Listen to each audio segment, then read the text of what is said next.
Hello दोस्तों, welcome to movie hist. Movie की शुरुआत होती है एक रिचुअल दर्शाते हुए जिसमें एक व्यक्ति बहुत अजीब सी चीजें कर रहा है। अब सीन कट होते ही दिखाई देता है एक घर जहां पर दो लड़कियां बैठी हुई हैं, किसी का इंतजार कर रही हैं और साथ में घबरा भी रही हैं। एकदम से उन दोनों की नजर एक फोटो पर जाती है जिसमें एक व्यक्ति हवा में लेविटेट कर रहा है, शायद किसी रूहानी ताकत की मदद से। अब ये दोनों लड़कियां जिससे मिलने आई हैं वो एक काला जादू करने वाला इंसान है या शैतान, आप जो भी कहें। इसका नाम है ईसान होजा। एक औरत आके इन दोनों लड़कियों को ईसान के पास ले जाती हैं। अब इस ओझा के पास आने के बाद वो इनसे इनका नाम पूछता है। इन दोनों लड़कियों में से लेफ्ट साइड वाली लड़की का नाम है ओजनूर। यहाँ पर ये एक बात पूछने आई है कि मेरी जिससे शादी होने वाली है, क्या वो मेरे लिए सही है? जिससे शादी होने वाली है उसका नाम है कुदरत और वो इसकी आंटी का बेटा है। अब साथ में एक और लड़की है, ये कौन है? दोस्तों मैं बता दूं, इसका जिक्र सिकिन के पार्ट 2 में होगा जो कि बहुत जल्दी आएगा। ओझा कुछ मंत्र पढ़ता है और कुछ जले हुए कोयले के टुकड़े पानी में डाल देता है। वो ये कहता है कि रूहानी ताकत इसका जवाब तुमको खुद देगी। अब ओजनूर के साथ में बैठी लड़की के अंदर रूहानी ताकत आके कहती है कि कुदरत से शादी बिल्कुल मत करना, वो तुम्हारी मौत का कारण बनेगा, हमेशा दूर रहना उससे। अब 12 साल बीत जाते हैं। महीना और साल था मई 2009। एक सीन आता है जहां पर ओजनूर एक आदमी के साथ काफी लड़ाई झगड़ा कर रही है। यह व्यक्ति और कोई नहीं बल्कि कुदरत है, जिससे रूहानी ताकत ने ओजनूर को दूर रहने का मशवरा दिया था। इनकी बातों से यह पता लगता है कि ओजनूर 4 मंथ्स प्रेग्नेंट है और इन दोनों के आपस में अफेयर चल रहा था, क्योंकि ओजनूर कुदरत से जिस्मानी रूप से प्यार में थी। वो प्रेग्नेंट भी इसलिए हुई थी ताकि वो इससे शादी कर सके। तभी कुदरत गुस्से में इसको धक्का दे देता है और ओजनूर की हालत बिगड़ने लगती है। सीन कट होके हमको 3 लोग दिखाई देते हैं, जो कि है एक कुदरत की बीवी नीसा, उसकी अंधी बेटी जायदा और एक पैरालाइज सास जो कि खुद से कुछ नहीं कर सकती। ओजनूर को ये रिश्ते में बहन बोलती है क्योंकि कुदरत उसका दूर का भाई ही था। अब ओजनूर हॉस्पिटल पहुंच जाती है, जहां उसको होश में आने के बाद पता लगता है कि उसका बच्चा अब इस दुनिया में नहीं रहा। वह कुदरत से काफी गुस्सा होती है और इस हादसे के लिए और उसकी मुश्किलों के लिए उसको कसूरवार ठहराती है। कुदरत काफी रिलैक्स हो जाता है क्योंकि ओजनूर कुदरत की बीवी नीसा और उसकी बच्ची को जाके उनके अफेयर के बारे में बताने वाली थी। वो दोनों काफी ज्यादा झगड़ा करते हैं हॉस्पिटल में भी, और कुदरत उसको एक एडवाइस देता है कि मुझसे और मेरी फैमिली से दूर रहो, नहीं तो सब कुछ जाके तुम्हारे पिता को मैं बता दूंगा। ऐसा कह के वो वहाँ से चला जाता है और ओजनूर एक बदले की आग में कहती है, सिर्फ तुम ही मेरा प्यार हो और कोई नहीं। इन सब टेंशन में कुदरत रोज शराब और सिगरेट पीने लगता है। वो उस रात घर वापस आता है और बहुत परेशान था। सोने के बाद उसको एक सपना आता है कि उसकी बेटी उसके पास आके अपने दोनों हाथों में 2 आंखें ले रखी है और कह रही है कि पापा ये मेरी आंखों में लगा दो ताकि मैं आपको देख सकूं। इस डरावने सपने से उठने के बाद कुदरत को अपनी गलती का अफसोस होता है और वह यह कहता है कि काश उस दिन मैं अपनी बीवी को हॉस्पिटल ले जाता तो शायद आज जायदा ऐसी नहीं होती। अब थोड़ी सी कहानी मैं आपको बता देता हूँ ओजनूर के बारे में। जैसा कि ओझा ने कहा था, उसने कुदरत से शादी नहीं करी। ओजनूर ने शादी करी थी अली इस्माइल से, जिसकी मृत्यु हो गई थी और अब वो अपनी सास के साथ एक विडो के रूप में रह रही थी। कुदरत अपने दोस्त के साथ थोड़ा डिस्कस करता है उसके अफेयर के बारे में, पर तभी ओजनूर का फोन आता है। वह ओजनूर से साफ कहता है कि मुझे कॉल मत करो, और वो गुस्से में जा रही थी फिर से उसी ओझा के पास जहां वो शुरुआत में गई थी, और वो कुदरत को पाने के जुनून में बिल्कुल डूब चुकी थी। ओझा के मना करने के बाद भी उसको कुदरत के लिए लस्ट था। अब यहाँ एक सीन आता है जायदा और उसकी माँ के बीच में। वो कुछ कह रही है कि मम्मी कुछ बहुत बुरा हुआ है और आप पापा को बिल्कुल मत बताना। यह मूवी का सबसे बड़ा ट्विस्ट था और मैं शुरुआत में ही समझ गया था कि यहाँ पर मूवी कैसे मोड़ लेगी, और मैं उम्मीद करता हूँ कि मेरे काबिल सब्सक्राइबर जिन्होंने ये मूवी देखी होगी वो भी ये बात समझ गए होंगे।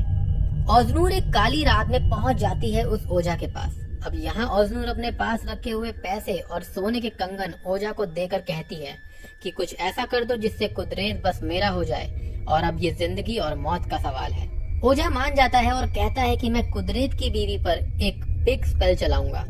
यह सबसे शक्तिशाली जादू टोना है जो कि सिर्फ मैं ही कर सकता हूँ। ओझा कहता है कि शैतानी जीव हमारी तरह ही क्रिश्चियंस मुस्लिम होते हैं। पर इनमें से एक ऐसी ट्राइब एनजार जो कि मुस्लिमों से बहुत नफरत करती है। मुझे उस ट्राइब में से एक शैतान को मनाना होगा नीसा को पोजेस करने के लिए। नीसा को पोजेस करते ही 5 दिन के अंदर उसकी और उसके खून से जुड़े रिश्तेदारों की मौत हो जाएगी और कुदरत उसका हो जाएगा। पर क्या ऐसा हो पाएगा? ये बात तो हमें मूवी के अंत में ही पता चलेगी। अब मैं आपको इस पिग स्पेल की विधि बता देता हूँ। एक पिग को काट कर उसकी आंतें निकालनी होंगी, मतलब उसकी इंटेस्टाइन्स। अब उस इंटेस्टाइन को लपेटा जाएगा एक मृत शरीर जो कि हाल ही में मरा हो, उसकी शिन बोन यानी कि पैर की हड्डी पर। इंटेस्टाइन को लपेटने से पहले ओझा लिखेगा कुछ ऐसी बातें जो कुरान से उल्टी होंगी। साथ में चाहिए होगा नीसा के खून का कतरा, बाल, नाखून या फिर कुछ ऐसा ही। और सबसे जरूरी चीज उसकी एक फोटो। यह सब उस डीमन को मनाने के लिए किया जा रहा था। ओजनूर मान जाती है और कहती है कि मेरे पास कोई और रास्ता भी नहीं है। तो वो जाती है सीधा कुदरत के घर ये सब चीजें लेने के लिए। वहां पहुंचने पर घर में कुदरत नहीं होता, जो कि उसके लिए काफी अच्छी बात थी। वहां कुदरत की पैरालाइज्ड माँ को कुछ रूहानी ताकतें नजर आती हैं। यह कौन थी, इसके लिए भी सेकंड पार्ट 2 का वेट करिए। तब तक आप मजा लीजिए सेकंड पार्ट 1 का। ओजनूर बहाना करके जाती है सीधा वॉशरूम में, क्योंकि वॉशरूम से ये चीजें मिलना काफी आसान था। वहां उसको मिलता है एक यूज सैनिटरी पैड, एक कंघे में बाल, और ये दोनों चीजें लेकर वो वहां से निकल जाती है। पर कुदरत वहां उसको मिलता है और खूब गुस्सा करता है कि यहाँ कभी मत आना। अब यहाँ ओजनूर एक बार को यह सोच रही थी कि मैं ऐसा ना करूं। उस बच्ची पर उसे तरस आ गया था। कुदरत के रूड बिहेवियर को देखकर उसका गुस्सा और बढ़ गया और वो सीधा ओझा के पास चली गई।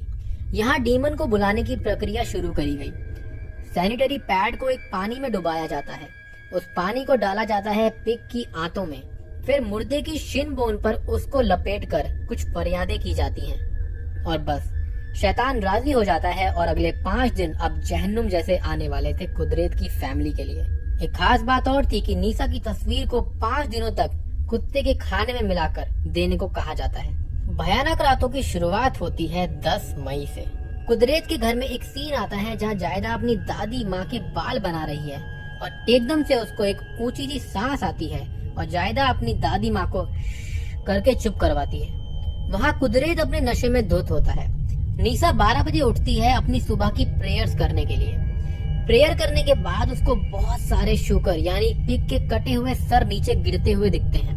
वो बहुत डर जाती है और पहली रात का अंत हो जाता है।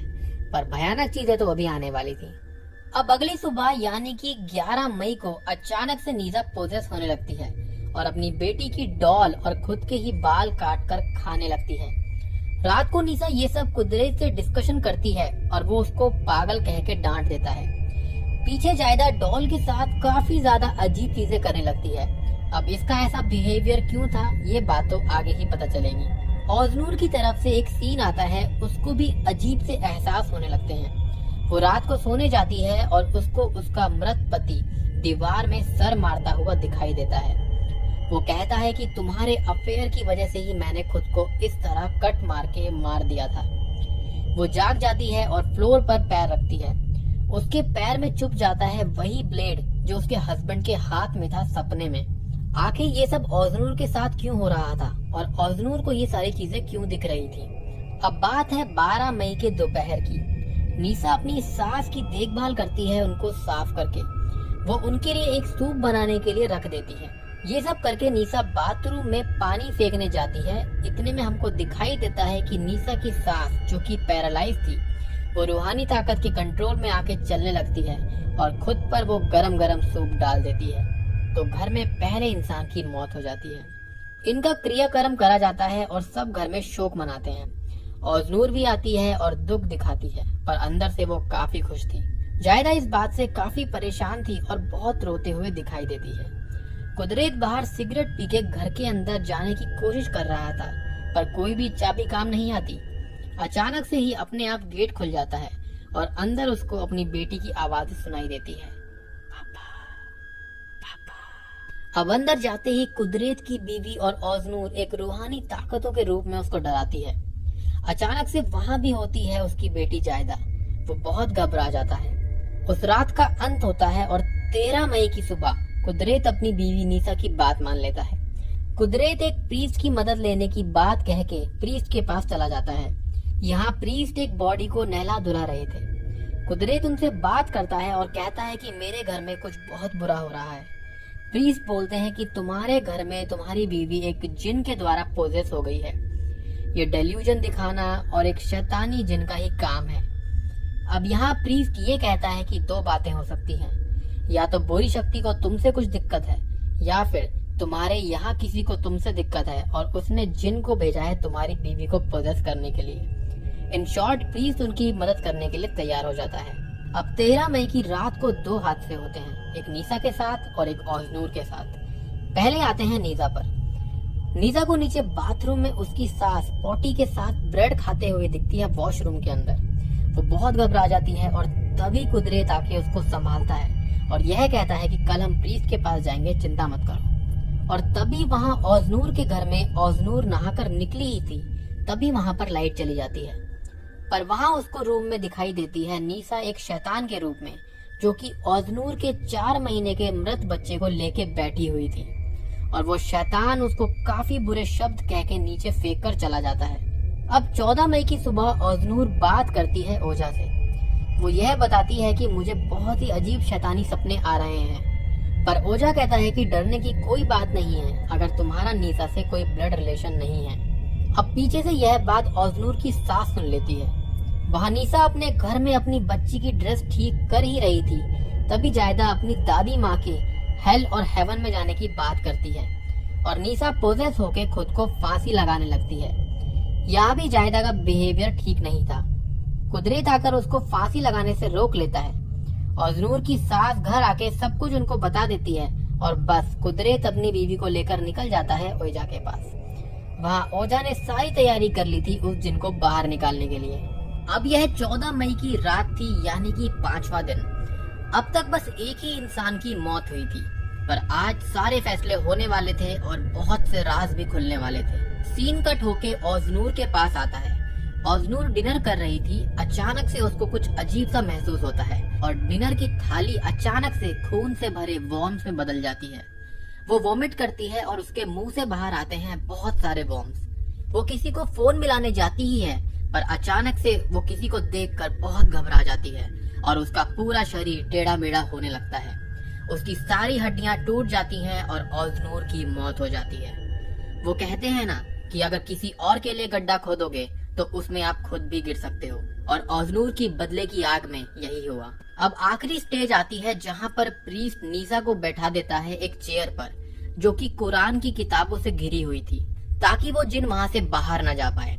अब नीसा पर झाड़ फूक शुरू होती है। झाड़ फूक करते टाइम काफी सारी चीजें की जाती हैं, जैसे पाक पानी उस पर डाला जाता है और जिन बाहर आने लगता है। वो जिन काफी तकलीफ देता है, पर प्रीस्ट उस पर एक लकड़ी से बने हथियार से वार कर देता है, ये कहकर कि भरोसा रखो, इससे बस जिन बाहर आएगा। पर अचानक से मौत हो जाती है नीसा की। कुदरत गुस्से में प्रीस्ट को मारने लगता है, पर पीछे खड़ी हुई थी जायदा पोजेस्ड होके। जी हाँ दोस्तों, अब यहाँ खुलता है सबसे बड़ा राज। असल में ओजनूर ने गलती से पोजेस करवा दिया था जायदा को, ना कि नीसा को। शैतान बस नीसा को इस्तेमाल कर रहा था एक वेसल की तरह, ताकि उसकी सच्ची आइडेंटिटी किसी के सामने ना आ पाए। अब असल में हुआ क्या था? याद है एक सीन जिसमें मैंने आपको बताया था कि नीसा और जायदा आपस में बात कर रही थी कि मम्मी पापा को मत बताना। तो उस दिन जायदा की पहली मेंस्ट्रुअल साइकिल शुरू हुई थी। वॉशरूम में वो सैनिटरी पैड और किसी का नहीं बल्कि जायदा का था। ओजनूर ने सबके लिए मौत तो मांगी थी, लेकिन खुद भी वो जिंदा नहीं रही। इन सारे हादसों के लिए शुरुआत से जायदा के अंदर एनजार ट्राइब का जिन ही जिम्मेदार था। नीसा की सास को उसने मरवाया, नीसा को खुद उसने मरवा दिया। ओजनूर की मौत का भी वही कारण बना। ओजनूर ने किसी को देखा था मरते वक्त और वो जायदा ही थी। और फिर अंत में वो शैतानी रूप से देखती है अपने पिता को और बूम, मूवी खत्म। पिक्चर के एंड में कुछ सबटाइटल्स दिए गए हैं जहाँ पर यह लिखा हुआ है कि एक असली स्टोरी पर बेस्ड है। जैसे कि वहाँ पर यह लिखा हुआ था कि एक 44 साल का आदमी, एक 33 साल की औरत और उसकी 11 साल की बच्ची मॉस्क में मरी हुई पाई गई। किसी को भी उनका मौत का कारण नहीं पता चल पाया, इसलिए वहाँ का जो प्रीस्ट था उसके ऊपर सारी सस्पिशंस डाली गई। अब थोड़ी सी बात करते हैं कि एक्चुअल में मूवी में हुआ क्या। शुरुआत में एक जिन ओजनूर की दोस्त के अंदर आया था। मुझे लगता है कि वही एनजार जिन था और हो सकता है उसको इंसानी रूह की भूख हो, तभी उसने कुदरत से शादी करने को मना किया। और ये भी हो सकता है कि ओझा उससे मिला हुआ हो, क्योंकि यहाँ पर कई सारे ऐसे हिंट्स मूवी में हमको दिए गए हैं। शैतान को इंसानी रूह चाहिए ही होती है, ये सब हम जानते हैं, क्योंकि शुरुआत का जिन और अब 12 साल के बाद वाला जिन मुझे काफी सिमिलर लगा। पर आपका इस बारे में क्या ख्याल है, मुझे आप कमेंट सेक्शन में जरूर बताइएगा। ओजनूर की मौत क्यों हुई?